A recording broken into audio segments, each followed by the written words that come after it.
काश्मीरच्या प्रश्नावरती तोडगा काढण्यासाठी काम करेन। शस्त्रसंधीच्या नंतर अमेरिकेचे राष्ट्राध्यक्ष डोनाल्ड ट्रम्प यांचं वक्तव्य। अमेरिकेमुळे शस्त्रसंधीचा ऐतिहासिक निर्णय झाल्याचा अभिमान वाटतो, ट्रम्प यांची एक्स पोस्ट।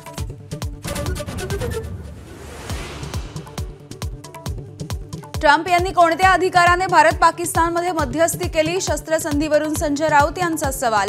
पाकिस्तानला धडा शिकवण्याची वेळ असताना राजकीय नेतृत्वाने कच खाल्ल्याची टीका। डोनाल्ड ट्रम्प यांनी शस्त्रसंधीची घोषणा करण्यावर काँग्रेसचा आक्षेप।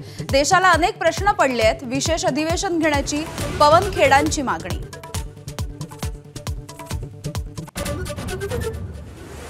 शस्त्रसंधीचं उल्लंघन करणाऱ्या मुजोर पाकिस्तानला भारताचा इशारा। भारतीय सेनेला कारवाईचं पूर्णपणे स्वातंत्र्य।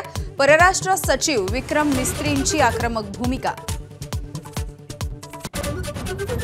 अवघ्या 3 तासांमध्ये पाकिस्तानकडून शस्त्रसंधीचं उल्लंघन। जम्मूत नियंत्रण रेषेवरती अनेक ठिकाणी पाकिस्तानकडून गोळीबार। भारतीय सैन्याच्या सडेतोड उत्तराच्या नंतर गोळीबार थांबला।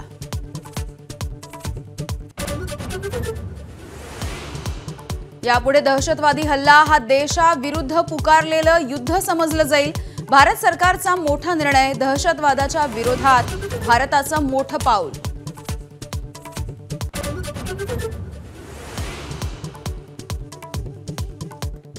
चीनचं खोटारड्या पाकिस्तानला समर्थन। युद्ध हा भारताचा पर्याय नाही, पण दहशतवादाविरुद्ध कारवाई करणं आवश्यक होतं, अजित डोवाल यांनी चीनला सुनावलं।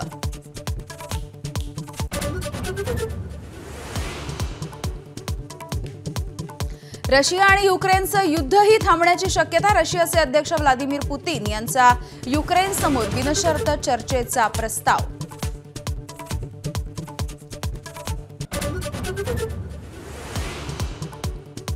राष्ट्रीय शिक्षण धोरणाची राज्यांवरती सक्ती करता येणार नाही, सुप्रीम कोर्टाचा निर्वाळा। हिंदी शिकायची असेल तर दिल्लीत शिका, याचिकाकर्त्यांना ठणकावलं।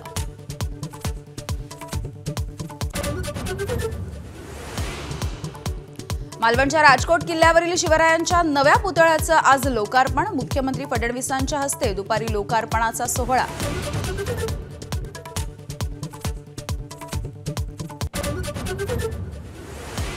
आयपीएल पुन्हा एकदा सुरू करण्यावरती आज निर्णय अपेक्षित। बीसीसीआयची आज बैठक। केंद्र सरकारसह फ्रँचायझी, ब्रॉडकास्टर, स्पॉन्सर्स आणि राज्य क्रिकेट संघासोबत चर्चा होणार। एबीपी माझा, उघडा डोळे बघा नीट।